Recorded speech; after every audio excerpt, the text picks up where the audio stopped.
We are really in a dire situation. Republican or Democrat, it steams along.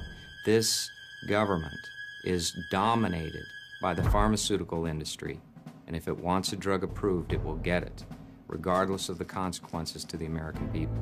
When 50% of America has a chronic disease, something's wrong. It means we've failed at our healthcare system. It means we have a disease care system. Well, I don't think the public has begun to grasp the stranglehold of the pharmaceutical industry and the health insurance industry and the for-profit hospital industry and the nursing homes. Drugs that have been said to be too unsafe to approve by the FDA's own medical reviewers have been approved over their objections and entered into the market, causing the very harms they predicted. The FDA, in my opinion, has probably killed more Americans in this country than all the wars that the U.S. has ever fought combined. The drugs themselves cause death, disability, further symptoms, which typically are further treated with other drugs. As an ethical issue, they never think, gee, this is going to kill people, I shouldn't do it. The pharmaceutical companies have one objective. That is not the health and safety of the individuals of this country, but the almighty dollar. The bottom line, making a buck. They're going to become chronically ill. They're going to become chronically depressed. That's the expected end. And that's why they will need to be on these drugs for life. We're not killing them quickly, but we're taking their lives away. The FDA approves unsafe medical devices, unsafe prescription drugs that harm Americans. And they spend any extra energy they have after approving drugs to go after natural product manufacturers to make sure that there is no competition to their client, the pharmaceutical industry. One of the oldest activities in the world is eliminating economic competitors. Food, clean, safe, natural food, and high-potency nutrients are the economic competitors to expensive, dangerous, patentable drugs. It's a war being fought in your body. We need to have a constitutional amendment. We need health freedom. We should have the right to choose the kind of care that we want. It's a corporate zeitgeist. It's much more profitable to fix things than to perfect things. It's much more profitable to chalk up hospital stays than to help people stay out of them. Unfortunately, our Congress has not supported we the people. It's really looking at trying to support corporate America. We have to rethink our entire philosophical underpinnings. Actually, in a way, it means going back to the basic democratic principles that were set up when we started this experiment as a nation. We have a government at present that every member of which has sworn to uphold the Constitution. We are in deep crisis, not just for our poor health care, but for our democracy itself. We have to have a system of medicine where our patients are not being killed by the treatments. And unfortunately, today, they are being killed in such huge numbers that modern medicine, as practiced in America today, is a crime against humanity. How can you possibly, as a human being, be willing to sacrifice others' lives, particularly the lives of youth, in order to placate financial interests? We have a system of medicine that's broken, that by itself is killing at least 700,000 people a year. Some people are dying since they don't have health insurance, but what about the number of people who are dying because of the current system?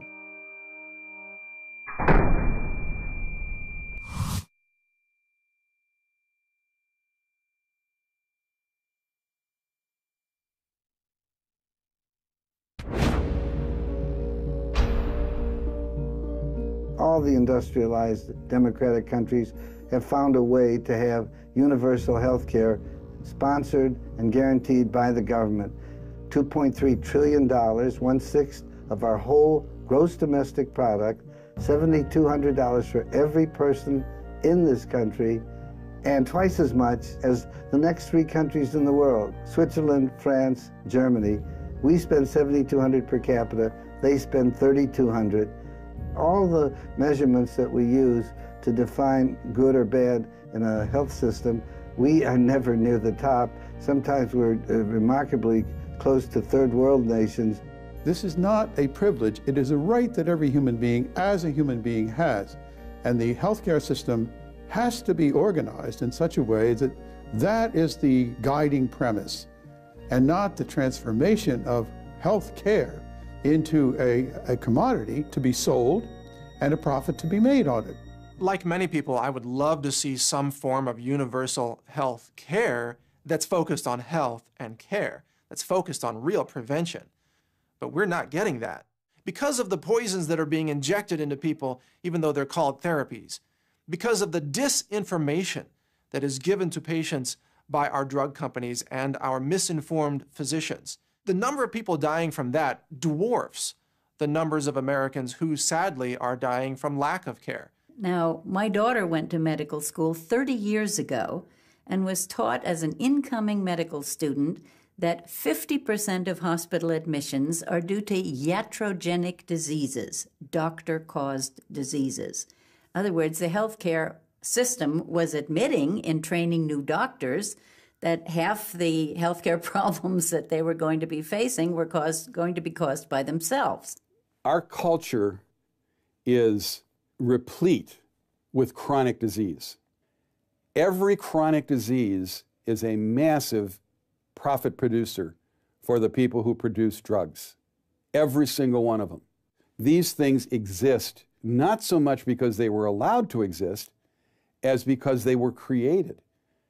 So that you can call it ADD, you can call it obesity, whatever it is, when you have people who go from the age of, let's say, 15 to the age of 65 in a chronic depressed health situation, massive amounts of profit are made off each one of those individuals.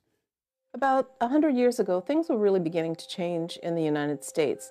We were changing from an agrarian economy to an industrial economy. And these titans of industry really wanted to be able to control not only the United States, but the world financial system as a whole. When the Rockefellers took over the allopathic medicine, the Rockefellers were also in charge of the oil industry and the chemical industry, and they also made an alliance with a huge German concern called IG Farben, which was a big chemical industry in Germany. So there is an interplay between what was called the money power from the early part of the 20th century, who held board positions in many of these corporations. When the Rockefellers took over the medical schools, there were many types of medical education in the United States. There were homeopathic doctors and there were naturopathic doctors who were using natural medicines to heal, and they were having very good outcomes. Once the Rockefellers took over the system, they closed down those other schools and they only promoted the sale of their drugs, they promoted surgery, and they promoted radiation.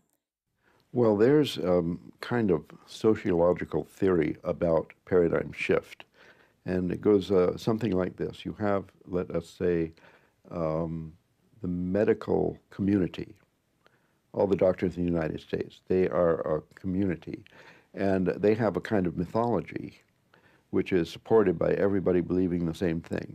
When you go to medical school, you're indoctrinated with this kind of religious dogma. So if the pharmaceutical industry profits by selling medicine, but the industry profits by selling more and more of them, then the industry pays doctors to prescribe them and so on. We see a mafia-like monster has afflicted this community. So the Hippocratic Oath, the ordinary altruism of people in a community is subverted by this capitalistic pressure. This is the problem with not only the medicine people, but in all spheres of science. There is real vested interest in keeping the imperfect science because too much has been invested. And large systems have developed. It's like this $2.7 trillion part of the economy that healthcare costs represent in this country. So this investment makes it the most difficult to change anything, especially to change the basic metaphysics. Because if we did that, then it would turn out that the emperor is largely naked, and we don't really need this expansive system. Medicine's invaluable. You'd never throw it away. I have the highest respect for the technologies, for the drugs when they're used appropriately, and for the doctors themselves to want to do the right thing. But that's not the whole story. That's only what you use when it's necessary. those fantastic microsurgeries that are done by robots, the heart transplants and kidney transplants, all those things that we're doing, they're magical. Why would you throw it away? It's just that it's not the first thing we should use. It's the last thing we should use. And if we come to our senses, we look at lifestyle as the medicine that has always been the medicine we should have, and certainly the medicine of the future, we're going to be a healthy country. Now, if I was in trouble and I needed allopathic care, I wouldn't hesitate to get it. But there are many paths to health care, and a comprehensive approach to health care must include integrative medicine, a complementary, alternative approach to medicine that would look at all the options. There are as many paths to help as there are individuals, but we just focus on one path in particular, and that is the allopathic practice. But practitioners will tell you that they're often limited in their means to treat many types of ailments. We clearly need health care, there's no question, but the health care that we need is more on the acute traumatic health care, where we have services that are in phenomenal surgeons and neurosurgeons and orthopedic surgeons that can address the traumas that result from being involved in accidents that cannot be altered by traditional lifestyle approaches. So if we live in a culture and in a context that is forever handing us fears and handing us diseases and pathologies that we need to worry about, we begin to incorporate those into our worldview and into our model of ourselves. Many illnesses that we see today have kind of been trumped up or exaggerated in ways that promote the pharmaceutical industry or promote various ways in which there's profit built in, rather than the kind of turning of the table and starting to look at social profit and social welfare.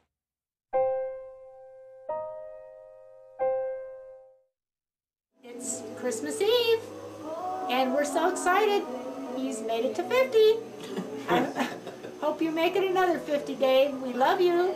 Meet David and Cheryl Knight. They live in Washington State.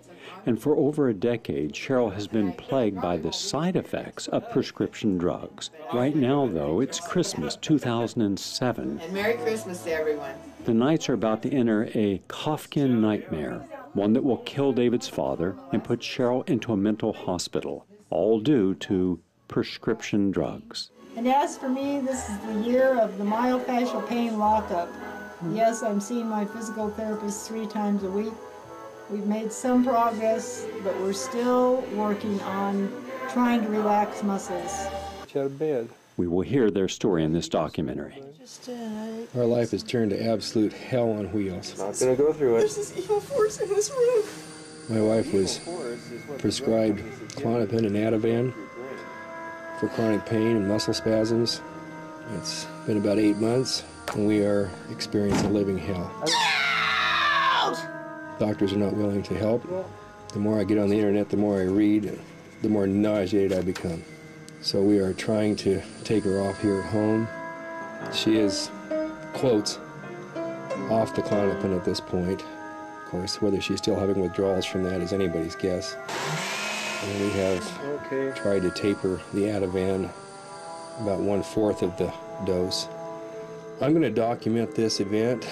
I'm going to film her, and I'm going to show you what this is like to go through. If for some reason we as a family don't make it through, you'll know why.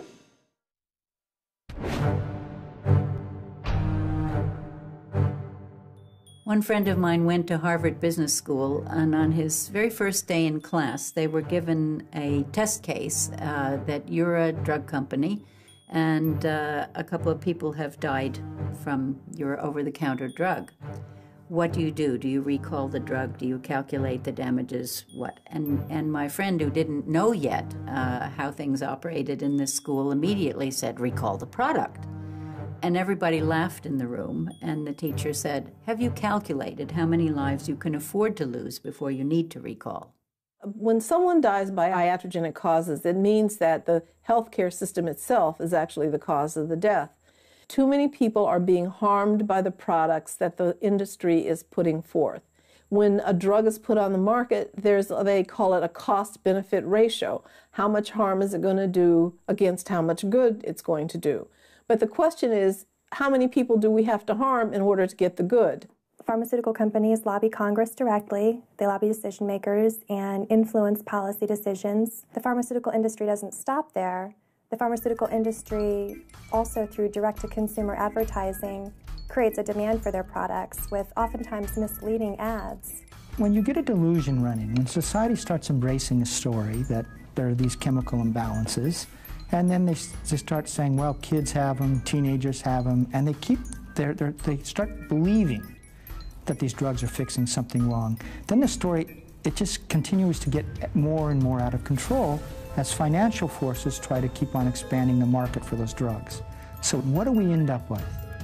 We end up with people at major academic centers trying to tell us that 2-year-olds and 3-year-olds can be diagnosed, quote, with bipolar disorder and can benefit from being put on antipsychotic medications.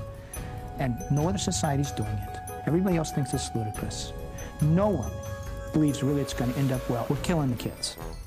We're not killing them quickly, but we're taking their lives away. And that's what we should admit we're doing, and we're doing it for capitalistic reasons. It's a capitalist story. It's a story about expanding the market for psychiatric drugs. One thing that a lot of parents don't want to admit is just what a nuisance kids are. It gets in the way of the life that they want to live and lead. And now, if you're from the working class and you're poor, both parents are having to work, and so and sometimes more than one job, each of these parents, and so it's very difficult to be able to do the job of raising the kids. And the pharmaceutical companies and the doctors have found a convenient way to prescribe pills so that these people can continue to work lousy jobs for little pay, where they're overworked, they don't get paid for overtime, et cetera, and don't worry about your kids because you know, they're okay, they're properly medicated, they'll behave themselves.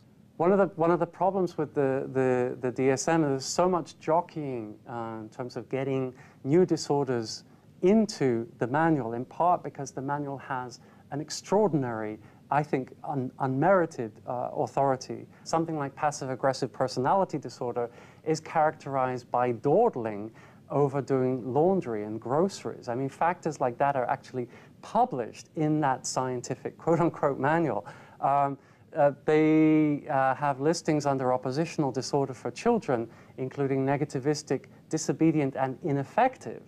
I mean, that's actually there, ineffective as a child. What does that mean? Drug companies literally monitor what is taught and influence, if not control, what is taught in medical schools. Drug companies also sponsor much of medical school research. So the research budget is derived from drug companies.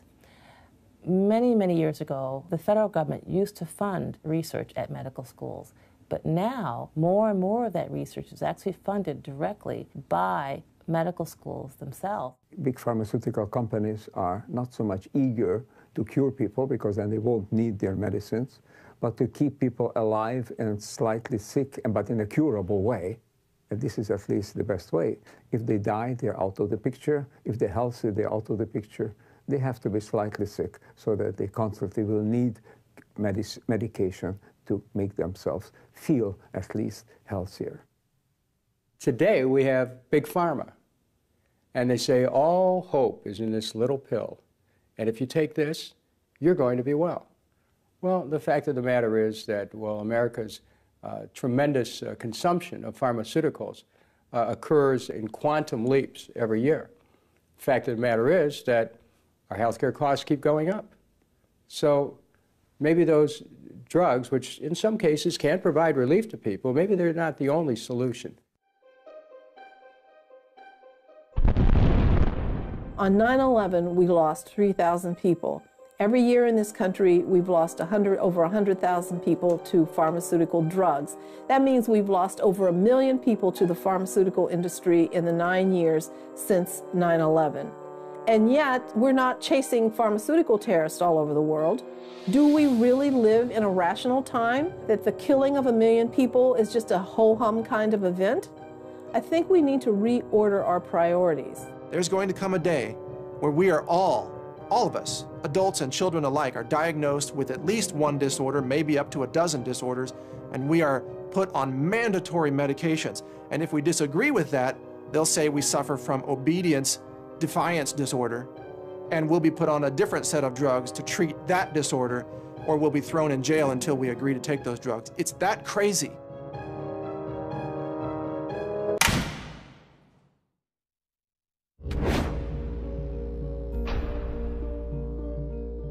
Another piece of the puzzle is the drug rep.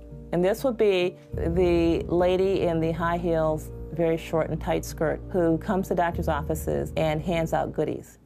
The companies are hiring reps that really have no science or medical background. They are not doctors typically, they are not pharmacists, they are not nurses. They're oftentimes business majors and music majors and drama majors, and they're telling your doctors how to prescribe drugs to you, the patient. And they are given sales goals. They are to call on doctors, to explain the drugs and how the other drugs might not be so helpful, to get the doctor to take these samples, and to prescribe these drugs. Now, when a doctor writes a prescription, that prescription is entered into a database. This information is sold to the drug companies who then use it to give to the drug reps. And so if you are a doctor who's prescribing a lot of the drug, that drug rep is instructed to give you expensive gifts. If your profile falls off, it's also the drug rep that is sent to your office to give you a dressing down. So then you have drug rep as disciplinarian. I was being told to minimize side effects, that I was disseminating misinformation and disinformation campaigns. I knew that I was not giving fair, balanced information to doctors, therefore doctors couldn't give fair, balanced information to their patients.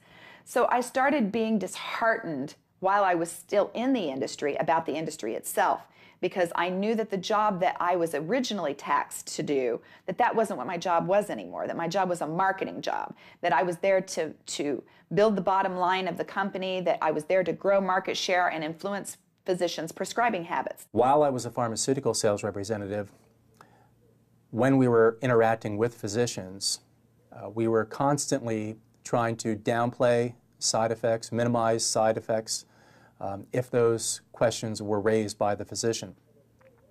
And we were trained to skillfully sidestep those questions and to not provide full disclosure about the potential devastating effects of certain medications. Many medications do not have severe long-term crippling side effects, but others do. And unfortunately and ironically, that's what happened to me. I've been suffering from disabling symptoms now for many years from an antibiotic called Levaquin, which is a fluoroquinolone antibiotic that has a black box warning associated with its use. And despite that warning, it's still being prescribed indiscriminately and without warning to patients. And many people are losing their jobs, they're losing their homes, family, because of the devastating and crippling side effects of Levaquin and Cipro and other fluoroquinolone antibiotics. And I think it's criminal that these drugs are still being prescribed as a first line of treatment for minor infections. Levaquin and Cipro and other fluoroquinolone antibiotics should be reserved for serious and life-threatening infections. I was very grateful that I had the experience and knowledge that I did about the psychiatric drugs that I had sold, because I identified these were drug reactions. So I knew that as my mental state was deteriorating, that it wasn't me, that I wasn't crazy. You know, this was mediated by the drugs that I had taken. And so I just kept clinging to the fact that I had to have a washout, that I had to detoxify the body from the drug. And so I begged my husband and I begged several of my closest friends to not put me in a mental institution, because I had, visited them in my career, and I knew that once that I got behind those closed doors of that mental institution, that they could do anything they wanted to, including electroshock therapy. So I knew that my recovery depended on the detoxification of my body, and I knew that if I got into the hospital, a detoxification would not be offered to me. I would be pumped full of any kind of drug that they needed in order to, keep me quiet or to restrain me. So it actually took me a period of 12 years to completely detoxify my body and to get back to some semblance of normalcy to where I felt like I was before I had the adverse event. The other thing that happens with drug reps is that they present data to the doctor that may not be entirely truthful. And This was seen with OxyContin, the pain drug, where drug reps told doctors, these are not addictive. This is different. This is not your run-of-the-mill narcotic. This is the one narcotic known to man that your patient will not get addicted to. And it literally touched off an OxyContin epidemic throughout the United States. Our drug is clearly the most efficaciousest. Vivex offers your patients unsurpassed clinical efficacy. Proven efficacy. This is absolutely the most efficacious drug your patients can use.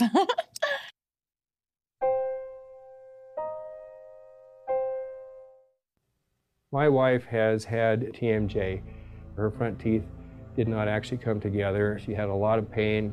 We went to her primary doctor. He started giving her Vicodin for pain control. We didn't want a drug intervention, but that was what was basically forced upon her. Basically, she got put on benzodiazepines and Neurontin, Vicodin ES, eventually on Abilify, Remeron, venlafaxine, Vistral, just a real cocktail of drugs.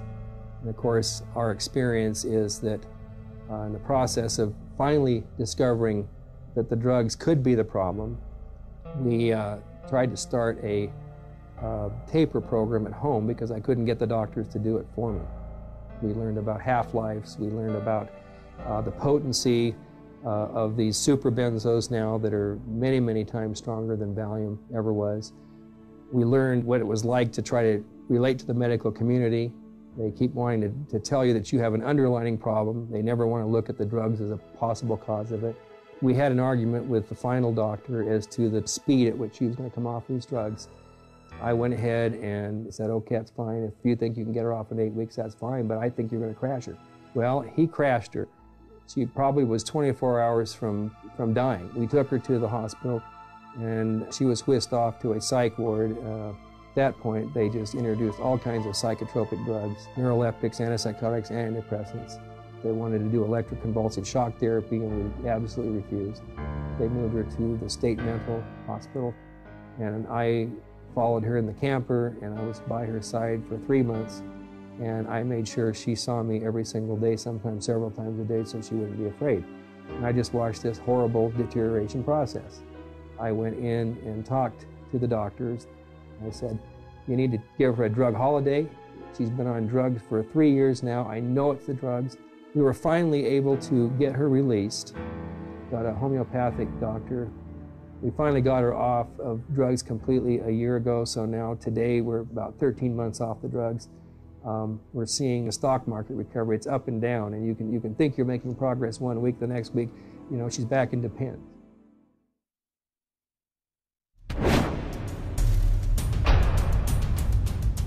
You have to wake up. You can't just take the pill. You can't take that purple pill, you know, that Prilosec or that other acid-blocking drug, and go eat the whole pizza and think it's okay. A particularly egregious drug that the FDA allowed to come onto the market was called Ketek, K-E-T-E-K. It was supposed to be used for antibiotic-resistant infections. Unfortunately, it promoted liver failure. It turns out that the studies that were done to validate the safety weren't done. In fact, the doctor who was overseeing these studies received $400 per patient and enrolled 400 fictitious people into these studies and showed that, of course, none of these people had any adverse effects from Ketek because, of course, these people didn't exist. Now, here's where the story really gets bad. Even after the FDA discovered that the data submitted to them by the company was fraudulent, they still presented it to the congressional investigative committees. The result was the media picked up on this and proclaimed that this drug was shown to be safe in all these studies that never occurred. So the drug Ketek, when it first came out, by the way, was selling for over $1,000 for 60 tablets. And it's now come down to $285. The company's reduced the price. The FDA allows that drug to stay on the market. Bayer has known for years that its drug Triazole had all kinds of complications involving kidney shutdown. And Bayer did a study with 67,000 patients. Bayer failed to give their own internal data to the FDA. And before that, Bayer manufactured a blood product called Factor IX. That drug was contaminated with HIV, and an entire generation of hemophiliacs will die of AIDS and HIV. They went to Skid Row to buy blood to use for the manufacture of this product. This company positively, absolutely knew that they had a medication that was infected with the AIDS virus. They took the product off the market in the U.S. and then they dumped it in France, Europe, Asia, and Latin America. So they made a huge profit. By the way, Joe, government officials in France that allowed that to happen actually had to go to prison for it. In America, not one corporate executive for this company has been indicted or even criminally investigated by our Justice Department. Why not? I filed to the FDA what's called a Freedom of Information Act request, and I received from the FDA these reports. For Levaquin, there's been over 1,000 deaths associated with the drug. I've also filed one for Cipro that shows that there's been over 1,000 deaths associated with Cipro. The pharmaceutical industry and the FDA know that these drugs have been crippling people for months, years, or permanently, and they do nothing about it. The FDA actually had to be sued by a consumer advocacy group called Public Citizen to put the black box warning on these drugs. It was known certainly by 1985 that all cases of polio in Mexico, United States, and Canada were exclusively due to the vaccine, that stopping the use of the oral polio vaccine as early as 1985 would have prevented all the polio cases that have occurred since. So what happened? Even though this was known, oral polio vaccine continued to be given. Why? Well, the company still had unused polio vaccine. In Bowling for Columbine, we never really came up with the answer in terms of why this happened. All the reasons that were given were a bunch of BS. You know, Marilyn Manson caused them to do it. This or that caused them to do it. And none of it really made any sense. That's why I believe there should be an investigation in terms of what pharmaceuticals, prescribed pharmaceuticals, these kids were on. It's an extremely legitimate question to pose, and it demands an investigation. Aspirin kills about 1,500 people a year. Glucosamine and chondroitin sulfate kill 0 people per year. Non-steroidal anti-inflammatories kill a minimum of 25,000 people a year. When safe, effective, inexpensive alternatives are available that actually promote health, why would anybody use deadly chemicals that are expensive and sure to cause bleeding and other serious side effects and even death because the information is demonized and suppressed on an economic basis? Let's tell you the truth about mammography. It is a profit-making operation, scientifically ill-based, and women are being sold a bill of goods. Now, a mammogram, one mammogram on the other hand, is 0.2 rads, which is 200 millirads. In other words, it's 200 times the dose of a chest X-ray. So what this amounts to is a premenopausal woman getting 2 mammograms over a 10-year period will be getting roughly the same radiation dosage as a Japanese woman 1 mile away from where the Hiroshima, the atom bomb, was exploded.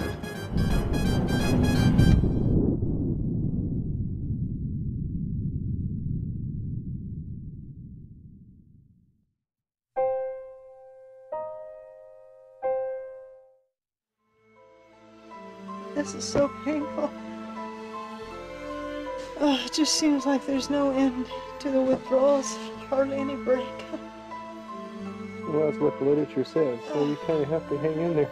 You're going to have some good times, though. Oh. hope so soon. Okay. I can't tell you, just don't. I'm tired of this misery every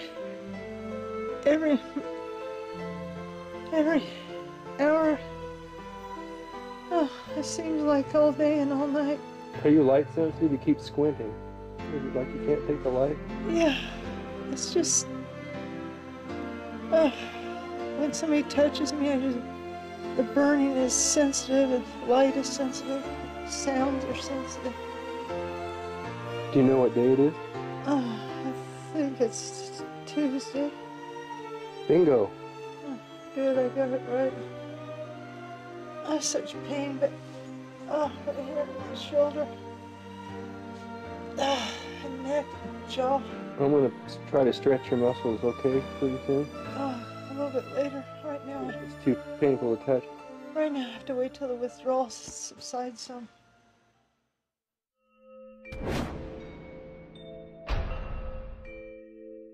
Over $1 billion in the last decade has been spent lobbying the Congress of the United States by the pharmaceutical industry.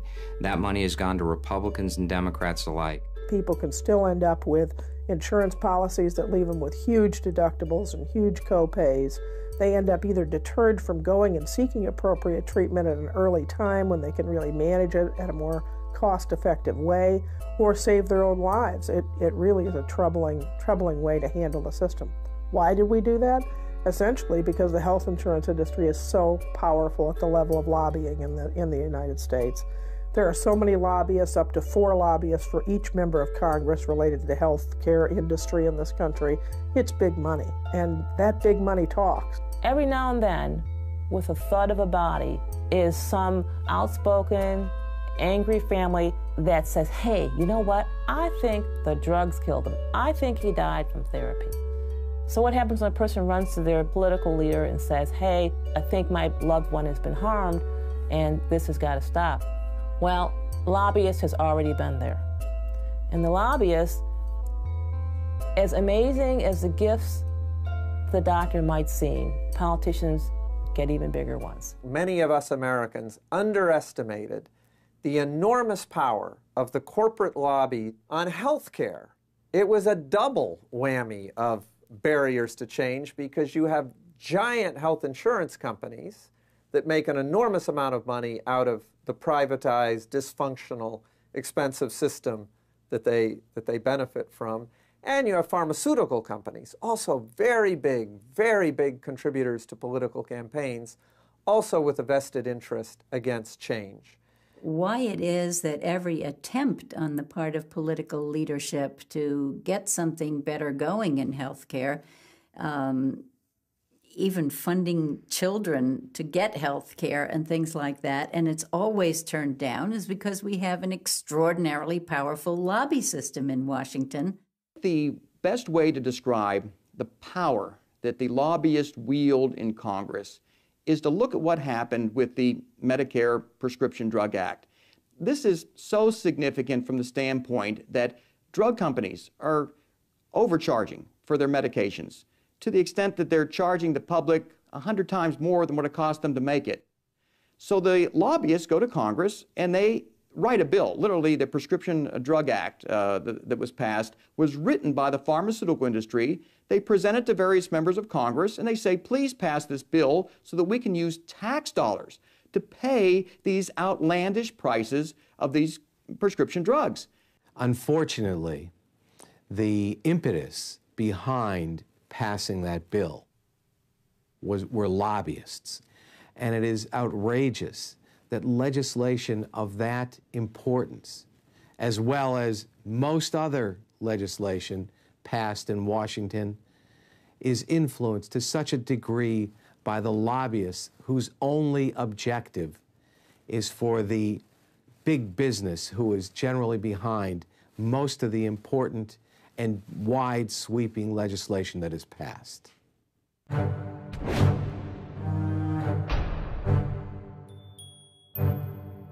It used to be the case that many of our Washington politicians came out of the legal profession, and I'm sure people have noticed that nowadays they seem to come out of businesses. And that's no accident. So today, if you want to know who's in control of the system, you have to look at who are the people at the top of the pharmaceutical industry. You'll have to look at the people who who come in and out of the federal government. For example, who becomes chairman of the CDC, who becomes chairman of the Department of Health and Human Services. Where do they get these people from? So the question is not so much who is in control, but what is the system that they've created? Because now they have a revolving door of people who come in and out of the system who pretty much agree with how the system is working, and they're not going to really change or do anything to the system that might offend it. Most politicians, in fact, I would say all politicians, except maybe for a unique few here and there, are trapped inside a system where their ability to hold their jobs, hold their office, depends on having the support of the system that's creating all the problems that we have. There is a belief that the legislative and judicial process that we have that creates our laws is there to protect the public. And that's not correct. That isn't why they came into existence. That's not what they're designed to do. At the end of the day, politicians have their constituents, hopefully, but certainly themselves and their reelection in mind when they are receiving funds for issues, for entities that have a role to play in terms of determining legislation as it relates to health care. And so Congress has become really a threat to the health and the safety of the American people. This may sound radical, but in America, people are concerned about terrorism and they're concerned about threats from abroad.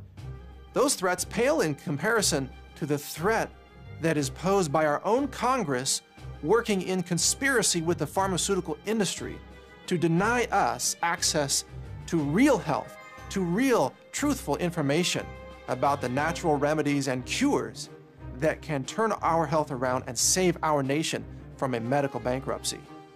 I want to go back to the premise that we've got to get public decision-making into public hands, that is, into listening to the citizen. And therefore, as far as removed as it might sound to talk about doctors and medicine from this angle, I would say that a very direct health concern is the influence of private industry over all of our public decision-making. And there is a way to remove that through elections that are funded publicly by citizens, not by corporations.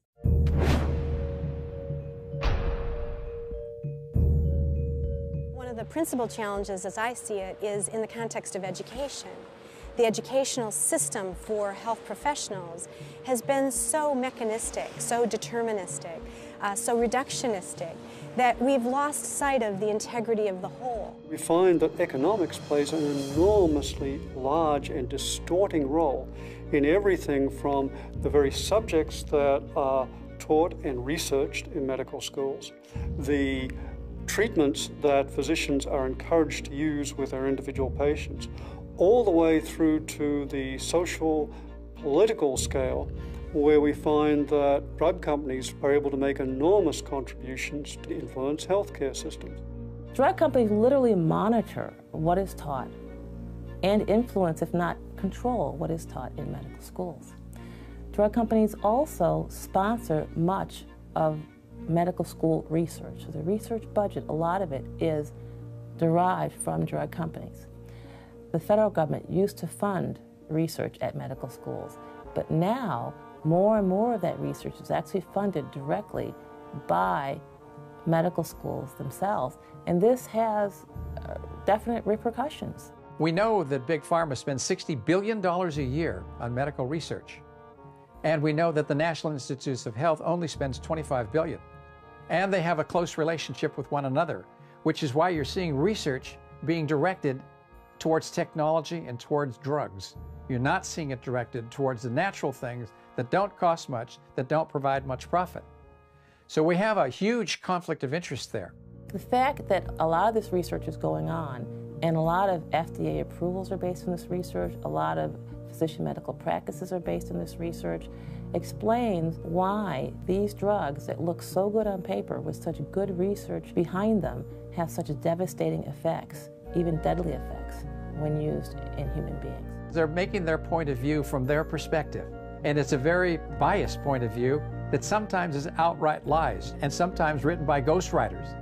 So they may pay people to be involved with the study. They may have little to do with the study. It may be a very prominent person in the medical standing. And it doesn't change the fact that if they're paid enough money, the ghostwriters come in and write what they want to and slant it the way that they want to.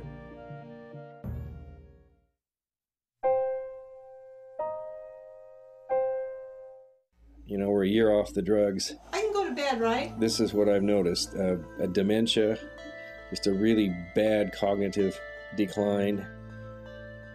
It's loud and it's ugly and it doesn't make sense.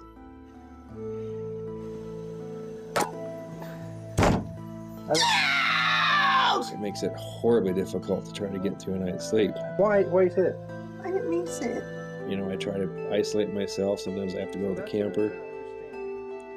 She'll come up and bang on the door, and I know she is out of her mind. I think this is still benzodiazepine recovery, I really do. The aggression, the outbursts, those are all on the symptoms list, and this is after you're off the drugs.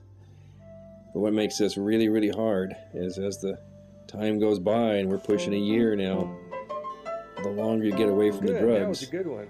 The more of an argument there is that this is an underlying serious mental illness. And if you succumb to that and accept that, then back into a mental institution.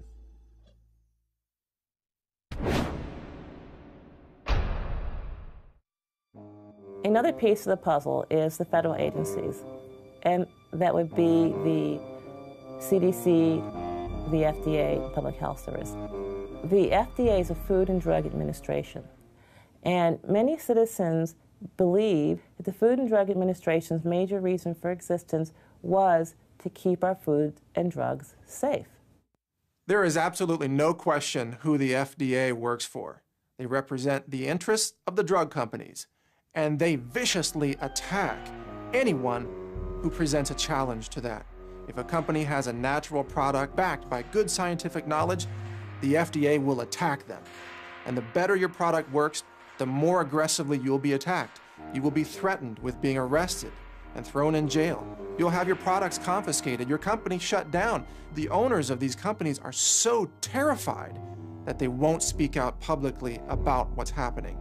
Behind closed doors, they are being forced to sign consent decrees, where you must agree to admit that you're committing crimes, even though you've never committed a crime. You've only told the truth about an herb or a nutrient or even a dried fruit like cherries. You've told the truth about it, and you have been targeted by the FDA as a criminal. Now at 10, just one day after a raid on his farm, a local man goes back to selling raw milk. A Loganville dairy farmer is ignoring the state's orders to stop selling raw milk. Wednesday, state inspectors raided the farm with a search warrant. While serving the warrant, they not only put tags and tape on the coolers inside the store, they came and poured a dye inside the tank. Hirschberger promptly started selling again this morning. I think the FDA is part and parcel here of the problem. What is it? What's in it for the FDA in terms of wanting to always try to block new or alternative ways for people to get better? To have it revealed the vested interest and the hand-in-hand relationship that exists between the FDA and the pharmaceutical companies, I think the American people are finally catching on to this, and this is I think, going to blow the roof off this whole thing. The Food and Drug Administration is a captive of the pharmaceutical industry. It's absolutely transparently clear, and it is the subject of numerous whistleblowers' testimony to Congress. FDA medical reviewers have time and again identified drugs as causing severe adverse effects and have warned against approval. And their opinions have been squelched. They've been punished. They've had criminal investigations commenced against them, political witch hunts. They have had their science taken from them and censored. They've been denied the right to communicate at public conferences.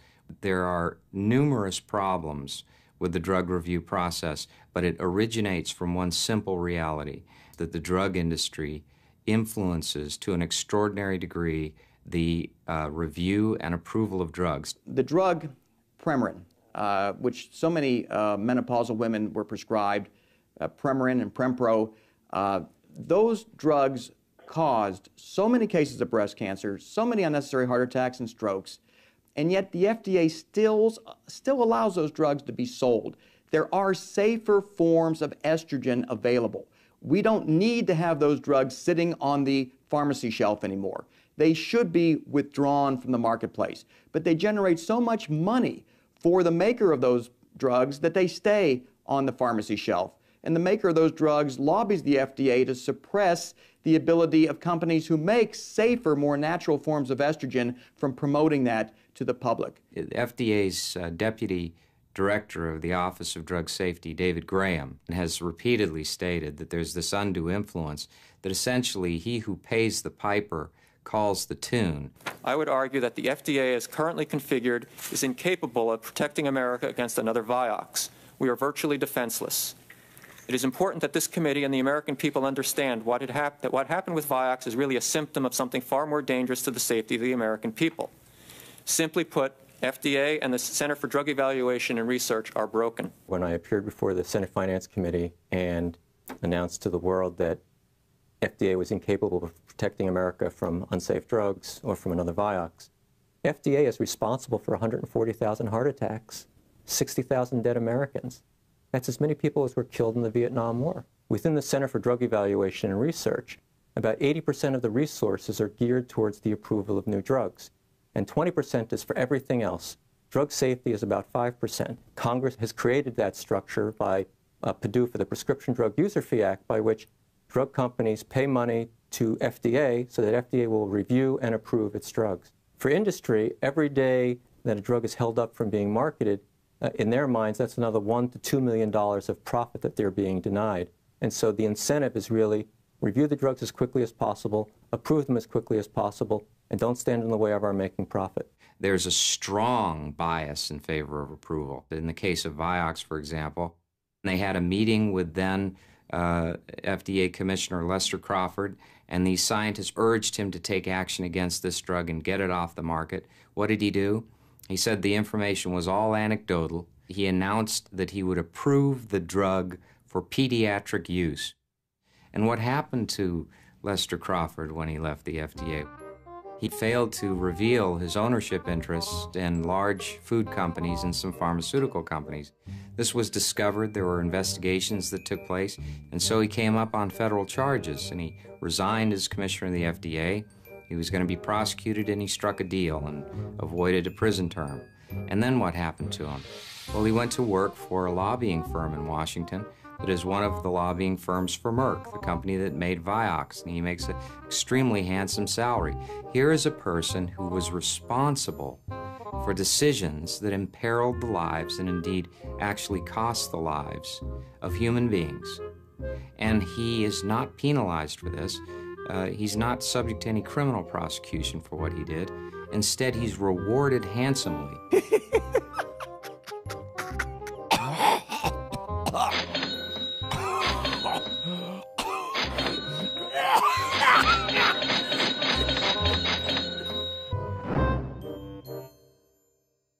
Increased levels of IGF-1 or insulin-like growth factor 1 in the RBGH milk were responsible for major increases in different cancers.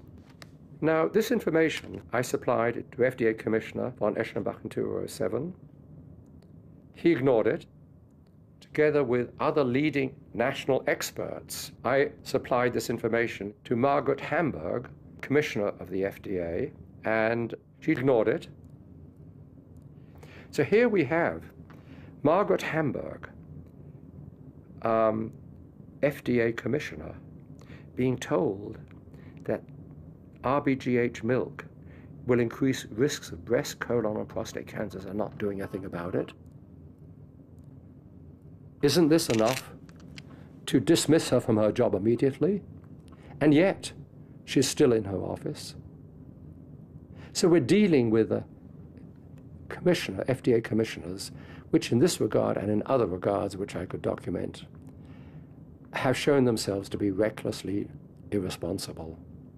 What kind of a democracy are we in when commercial interests industry interests take precedence over public health, even when life is threatened, even when there are avoidable risks of cancer? What kind of Alice in Wonderland situation are we in?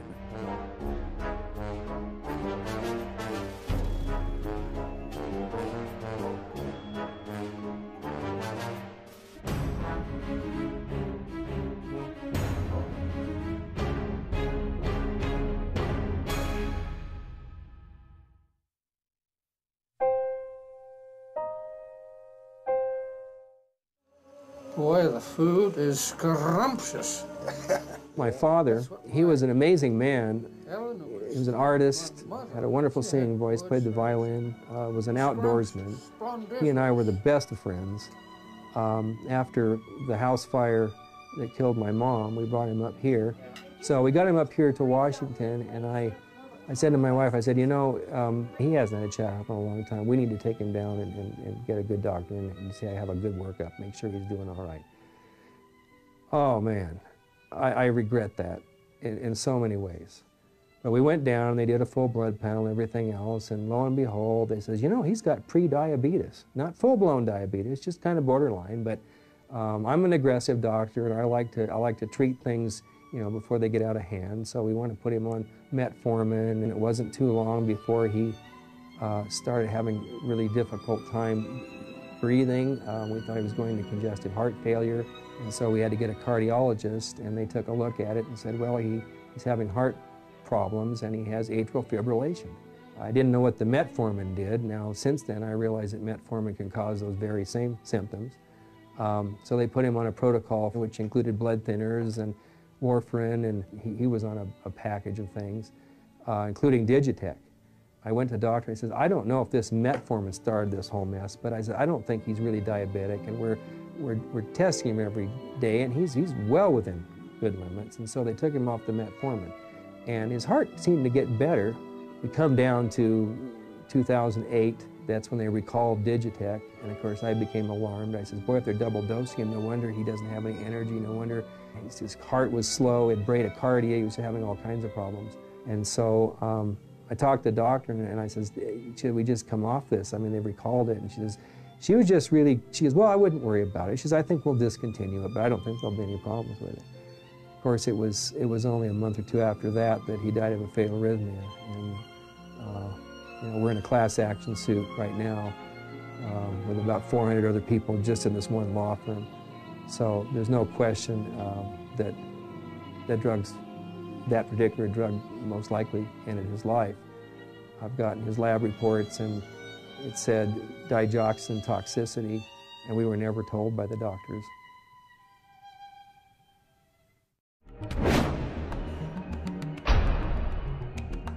If you look at the literature that comes out of the research, and you look at say the Lancet or the New England Journal of Medicine, those are the big journals, and all of those journals have to be financed.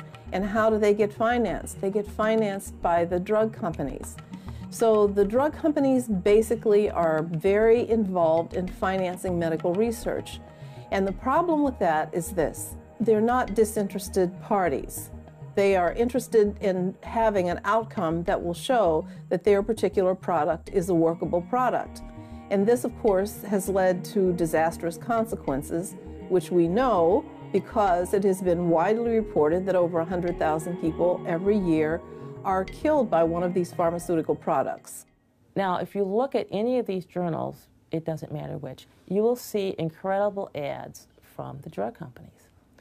When you see an ad from the drug company, look at the article that follows it, and notice the article actually pertains to that particular drug. You'll also see that the researchers who did the article, more likely than not, have listed in their disclosure that they received funding, a grant, if you will, from the maker of the drug advertised on the prior page. And so then this journal, the American Medical Association, any medical journal you care to look at, is simply an advertising document, not much more or less than a glossy catalog advertising these drugs. When the editor of the New England Journal of Medicine came out and indicated that there needs to be much more oversight in terms of who's publishing the article and where does the support come from. No one really cares. It's good to examine the relationship that's developed between America's doctors, who after all are the ones who prescribe the medicine, and America's drug company. And it is a dangerous, corrupt evolution. Today, drug companies spend literally tens of millions of dollars to influence physician choices. And there is an obvious degradation of physician responsibility, ethics, in putting the patient's interest ahead of anything else, which is part of the physician credo. That is very, very undermined.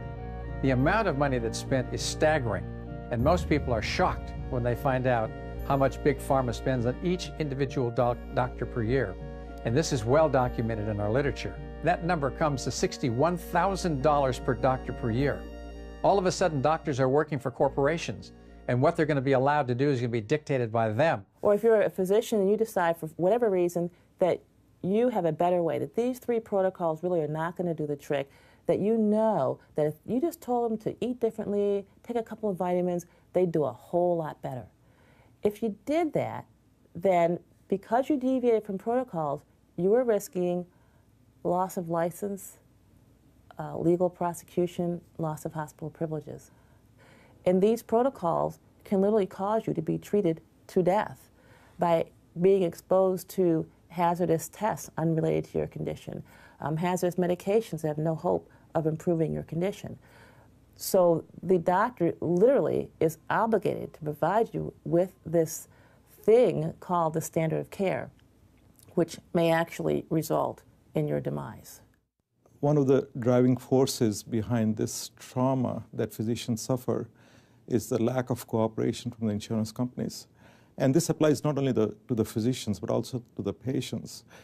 For example, many times I might spend an hour with a patient, and I might refer the patient for some treatment that they need, and the insurance company will completely deny it. I won't even get paid a single penny. I have received a check of 12 cents from Blue Cross Blue Shield.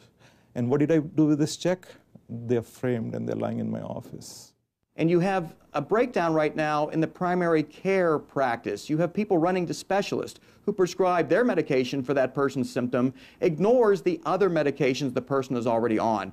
And we have people who are being over-medicated to the extent that they are poisoning themselves and they don't realize that. Another complex piece in the puzzle as to why it takes $2.3 trillion to prematurely kill over 800,000 Americans. Another piece is the AMA, that would be the American Medical Association. It was just about dead in the water about the turn of the century. And it was the drug companies that breathed life into the AMA, literally bankrolled it, to establish an organization that they could act through to give them more control over physicians. And this is essentially issues like the insurance issues, doctor reimbursement issues, medical practice issues, takes positions that are totally opposed to the better interests of physicians. So much so that many doctors have refused to even be a member of the AMA. I have not renewed my AMA membership for years. AMA should be the voice for physicians and should be the voice for better health and better care of the patients. I have no idea what's wrong. I believe it's all politically driven and they are incompetent.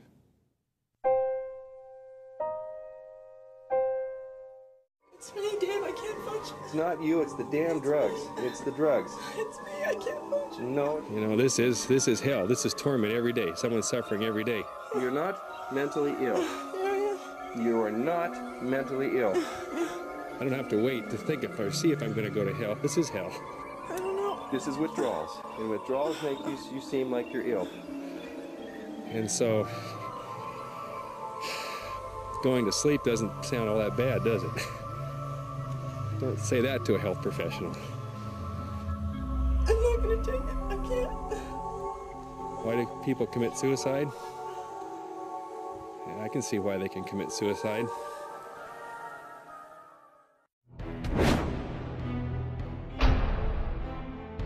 As an administrator, we're taught that medicine, remember, is in fact a business. And we're there to perpetuate that business. We don't really have incentive to make people well. Our incentive is to keep bringing in chronically ill people, treat them with what we've been indoctrinated to treat them with, which is synthetic drugs, radiation, or surgery, send them home, and keep them coming back over and over and over again until they finally die. And so the hospital has to make sure that this patient receives a certain type of care or level of care consistent with the diagnosis if they're going to get paid. The hospital purchases very expensive equipment, whether it's a CAT scanner, a PET scanner, and in order to make back the money to pay the cost of that piece of machinery, they've got to have X number of patients get that test every day. And they write their protocols so that that particular frequency is reflected in the day-to-day operations of the hospitals. So as an administrator in the hospital, I had over 100 staff under me that I needed to constantly oversee and evaluate. Now, again, being a nurse administrator, I saw the mistakes that physicians made, the orders that were written, and that were the wrong orders altogether to be written for a patient. Wrong diets ordered. They make major mistakes. I saw the mistakes that nurses made, the medication errors. I'll bet half of them were never even reported because it's a fear-based system. Because we get paid to do more, we have huge medical complexes that are geared up to provide more services. If there are more beds available, they'll admit the patient to the hospital. If there are more ICU beds available, they'll transfer the patient to the ICU. If there are more MRI scanners and CT scanners around, then more of those services will be done because doctors like to do more for their patients, and if their patients are insured, the patient generally doesn't care because it doesn't cost them anything.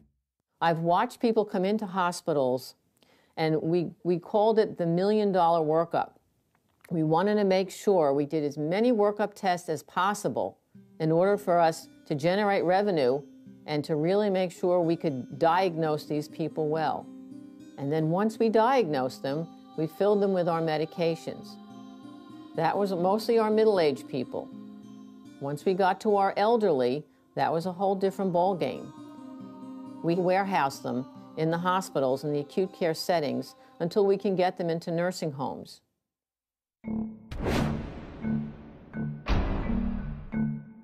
So the question remains, with all these resources, why are we doing so badly? And the answer, it seems to me, is strikingly clear. We cling to a private insurance system which has a 30 to 32% overhead. Overhead is a euphemism for profits, for advertising, marketing, and spectacular salaries to their executives. And of course, huge amounts of money distributed to their investors. And the end result is 47 million people uninsured, and that means bankruptcy.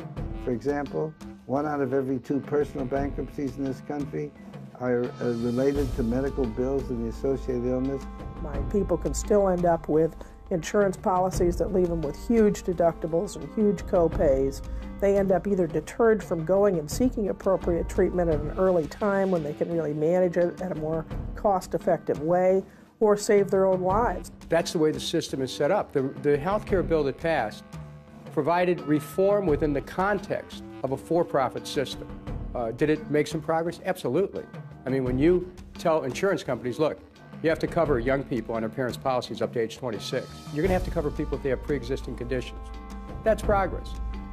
But the truth of the matter is that there's a reason why America ranks 37th of all countries in the world in terms of the quality of health care, despite the fact that we spend twice per capita. It's because this for-profit system makes health care about bean counting and not about human beings. We made a step in a direction of reforming the for-profit system. But the truth is, we need to set that system aside someday and have health care as a basic right, not a privilege based on ability to pay.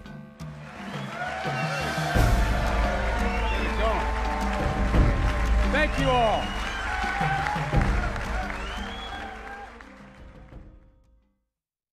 There's just no question that there are injustices, that many people who are underinsured or non-insured are not receiving the type of care that they need. But the problem with the proposed solution, not the proposed, the solution that's passed and is now part of the United States law, is that it perpetuates the same craziness and nonsense that has been going on for decades in the United States, which is actually accelerating and catalyzing the degenerative diseases in this country, because the focus is on really using drugs as symptomatic treatment for diseases rather than addressing the underlying causes of diseases. Let's look at who's making money in medicine.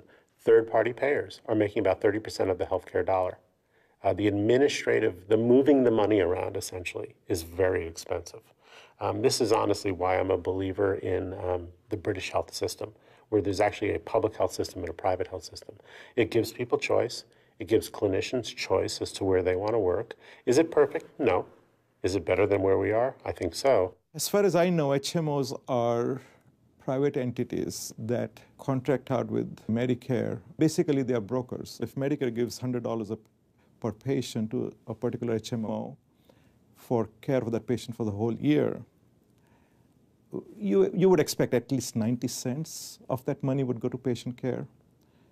But I don't see that happening. For an HMO, it is in their interest to hold on to that money because that goes into their pockets. I know health insurance companies have had a lot of sway, and they have a gazillion lobbyists right now doing everything they can to sway things in their direction in Washington. I don't like the idea of a corporation deciding how many sessions I should have or how I should be working with any given patient.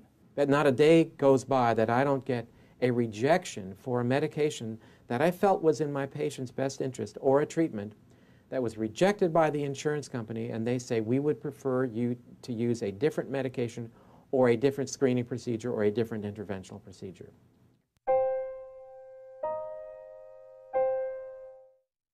I loved what I did for a period of time because I was very good at it and I made a great living doing it.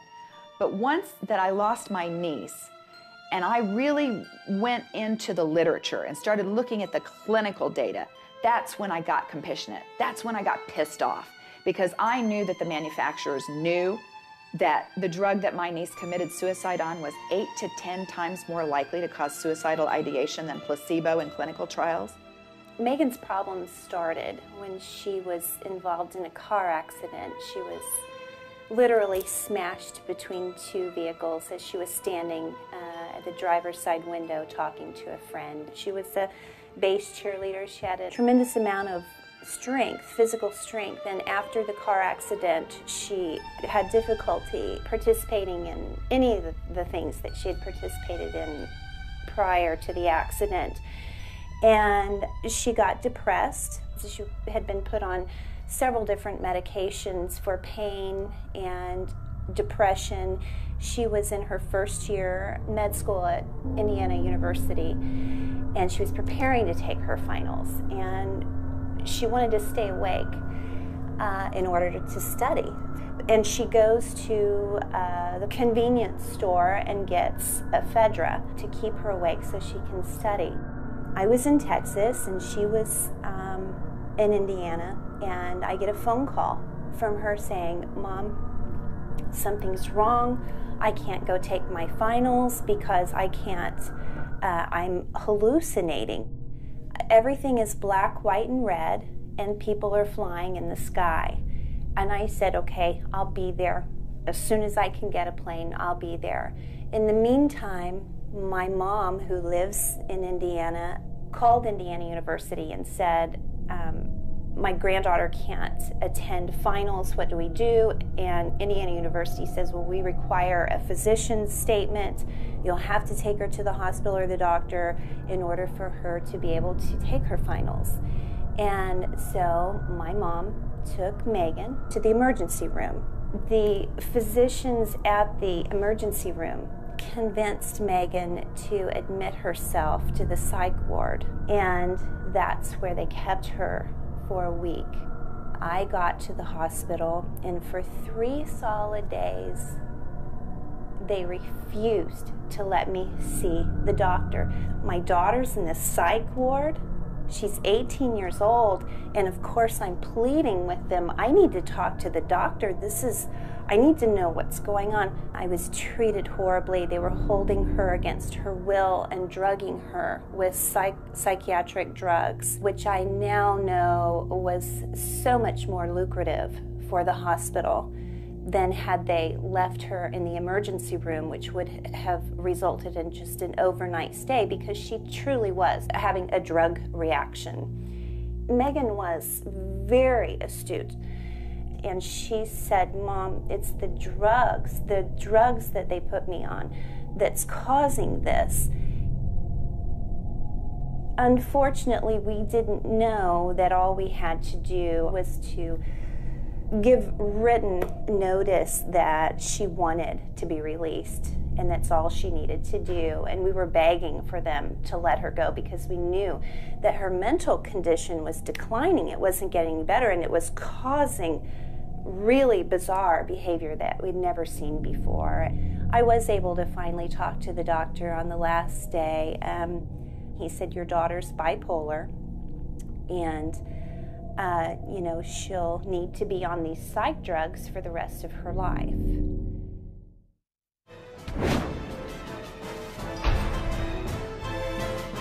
If you look at the advertisement for drugs and pharmaceuticals on the TV stations, it's a pretty penny.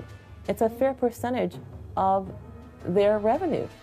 And for them to speak out or even broadcast news that would in any way alienate or damage the credibility of the largest advertiser is simply foolish. This monopoly of conventional medicine has been propagandized by our mainstream media.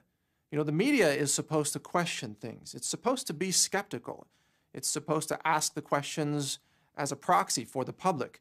But when it comes to conventional medicine, and especially vaccines, the media is blowing the horn of the pharmaceutical industry. As an award-winning journalist, I'm very upset at the practices I see going on in reporting today when it comes to reporting the actual causes of disease in the American public. And I find that journalists are accepting press releases, they're accepting public relations rather than reading the actual science. The direct-to-consumer ads are another area that are incredibly inappropriate. There are only two countries in the world that allow direct-to-consumer ads, New Zealand and the United States. They spend $5 billion a year on direct-to-consumer ads to try and convince you that the products that they're selling are products that you need. The medical industry doesn't call what it does propaganda, it calls it advertising. It shows healthy people and it shows healthy people doing healthy things. But in the background, there's this message to tell you that this drug is very dangerous. Your teeth may fall out, your bones may crack, and you may develop cancer. However, this drug is going to be really good for what we're telling you. So the American people have to take their risk, because now the pharmaceutical industry can absolve themselves because they can say, well, you knew the risk, but you took the drug anyway. And the connection between our human anxieties and this pseudo-solution, which is the product that you're supposed to buy, which will solve that for you, is the big lie. And it's told over and over and over again. It's one of the principal things that has gotten us into this mess.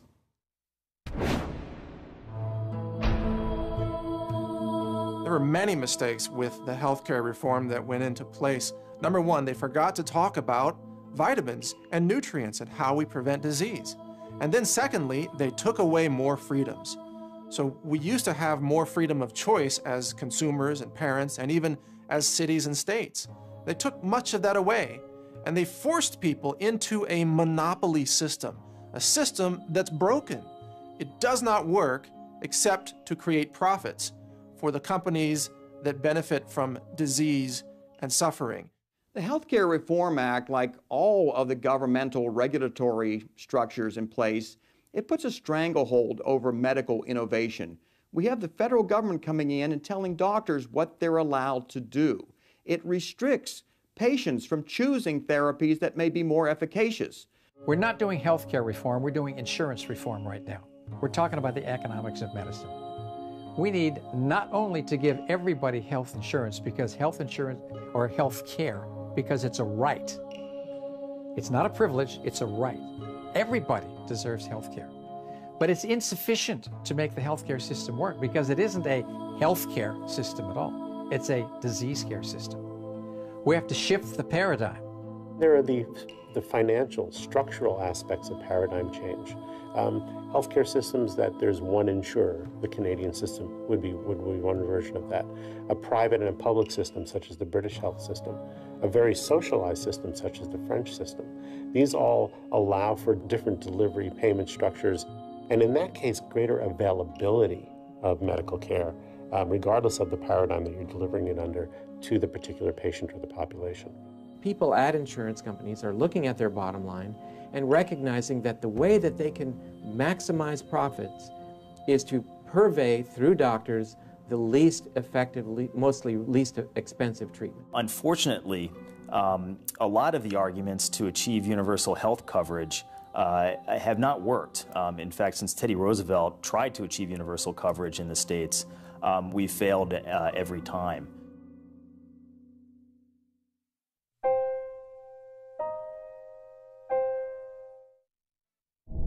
What happened the day Meg committed suicide was Meg had taken her shoestrings and tried to hang herself from the ceiling fan. And the ceiling fan came down on top of her head. She carried the ceiling fan out to the garage and came back into the house and took an oil lamp and poured it on top of her head and set herself on fire. And when she did that, she called 911 and immediately got into the shower, which was the worst thing that she could have done. She was standing on the lawn waiting for them to get there. She had third-degree burns over 90% of her body. She had to be cremated.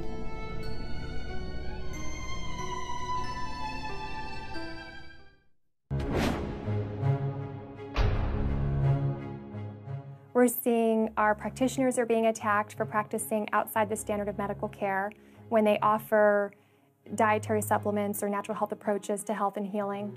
We're seeing our industry members being attacked, for example, by the FDA, being told to pull products from the market. We're seeing consumers really perpetually being kept in the dark because the information that they can access about the benefits of a natural health approach are so totally limited by current law. So much of what's been going on is kept under wraps because practitioners are forced to sign consent decrees. Behind closed doors, the FDA will threaten and coerce them. They have sort of a large hammer, enforcement hammer, they'll hold up, and therefore these companies don't oftentimes come out and share publicly what's been going on. The mechanisms of communications about the alternatives are blocked. The framework of passing laws about the alternatives, let's say create a preventive health policy, are blocked. All of this creates an individual who's at the end of an information and power system that gives them a very, very limited number of choices. AMA is the foundation of allopathic medicine. Prior to that, we practiced homeopathic medicine. And there were 3 times as many homeopaths as allopaths. What we need is, yes, we need reform. We need to understand that allopathy, homeopathy can exist, that naturopathy can exist, that registered dietitians, that clinical nutritionists, that massage therapists, that acupuncturists, acupressurists, all of these modalities have a place in medicine. And wouldn't it be perfect to make it a partnership of medicine? So I did a little research and I discovered that homeopathy used to be taught in medical schools all across the United States. Well, you certainly wouldn't find it there now. It's considered very alternative and very suspect by mainstream medical people. But the fact is that it was capitalist business interests that made offers to medical schools across the land to move all of medical education into drug-based medicine education. And that's what we're faced with today, with huge pharmaceutical conglomerates that get away with breaking the law, that are considered authorities, that can convince doctors to use their products, even when they know that their products have high risks associated with them, because it was set up as a healthcare business. You are being dictated to. You must choose chemotherapy. You can't choose an alternative system of healing. You can't even choose to let your own body heal itself. You have to choose their system, or if you're a parent and you have a child with cancer, for example, you could be arrested. You could have your child taken from you by Child Protective Services simply because you do not believe in the system of toxic chemicals that conventional medicine uses to treat cancer today.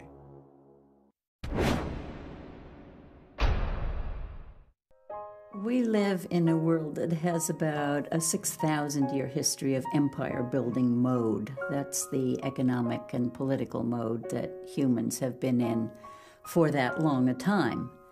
It is in the business of building hierarchies that command and control everything below them. I'm an evolution biologist, so I look at healthy living systems, and healthy living systems are holarchies, kind of like onion skins or Russian nested dolls, where living systems exist within each other. Every one of your up to 100 trillion cells is part of the negotiations, and the whole thing functions beautifully like a highly evolved ecosystem. And when you have hierarchical social systems, it almost forces lying and deception, because there's the whole problem of keeping yourself in power. 150 million people now are buying out of the dominant, mechanistic, materialistic health system and going into natural alternatives, organic foods, and so forth.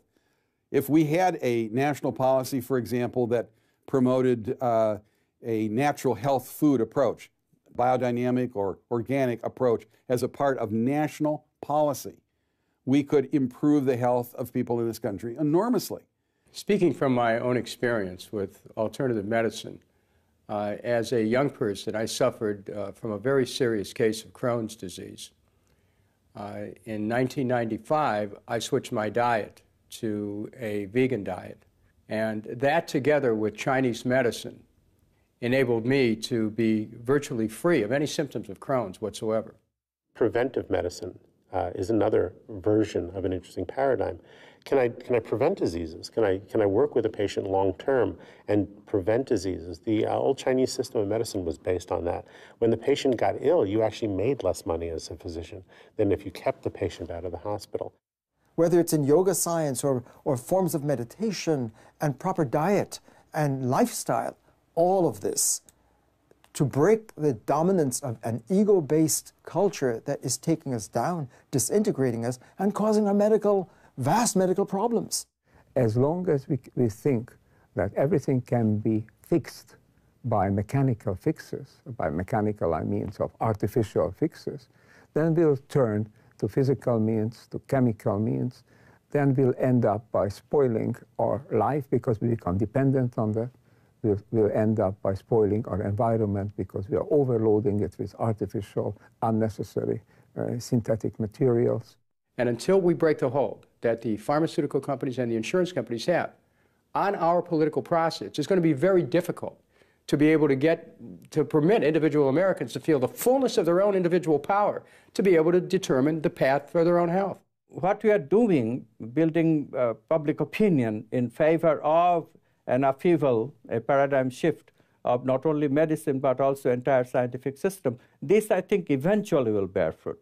And until the value system and the worldview begin to change from one in which we see ourselves as separate from each other and from the environment, from the natural processes of healing and correction, then we're not going to be able to build a model of medicine that's truly about promotion of healing and the integrity of our wholeness. If everybody learned how to alter their attention and recharge their energy and release stress so it doesn't accumulate right down to their DNA, because there's good evidence of that now.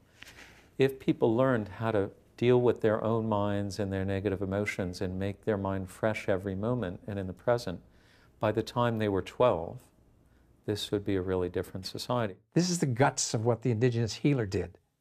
They looked at body, mind, emotion, spirit, and they spent time. They did what they had to do to be with people because they're important. And if they're important, that's what you must do, or they won't heal. Neither will you. All over the world, there are systems of medicine and there are healing practitioners in place right now in other countries who are getting amazing results with nutritional therapies. They're really using ancient systems that are also timeless, because healing and nutrition is a timeless concept and it cannot be censored forever. It cannot be put out of the way. It cannot be ignored. It cannot be shut down. Healing is part of you. Healing is inside you. We have to watch out for the fact that medical science, while doing marvelously well with a mechanistic model, is still missing the most important parts of the piece. There are just a few areas where mind-body connection has been acknowledged by medicine. The placebo effect, the power of prayer. Now there's more and more appreciation by the scientific establishment that prayer accelerates healing. NIH, or NIMH, has recently included some money to study, using advanced scientific tools, higher order states of consciousness. That's amazing. We now understand through science the interrelationships of the mind and the body and the role of thoughts and feelings in our cellular life. It's actually 180 degrees different than the allopathic model. And if we feed the body with the proper thoughts, which is a form of nutrition, we can really start to move into a true holistic model of creating health. We'll become creative, we'll change our lifestyle, we'll change our economics, we'll change our health procedure, but it has to come from a groundswell of popular movement.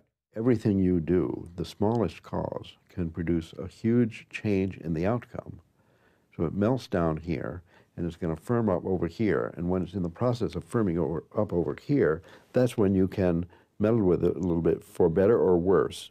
Try to improve your chances of survival in the outcome in the new system. If we are going to lead healthy life, we have to reestablish our coherence. We have to recognize that all coherence has to do with the coherence that we have with others around us and with the environment. We have to regain harmony. That, I think, is the key. After being taken off 20 pharmaceutical drugs 16 months ago, Cheryl Knight is improving. Cheryl continues her recovery with the help of her husband, Dave, in Washington State. It's just someone's actually listening. Isn't that amazing? Someone's actually listening.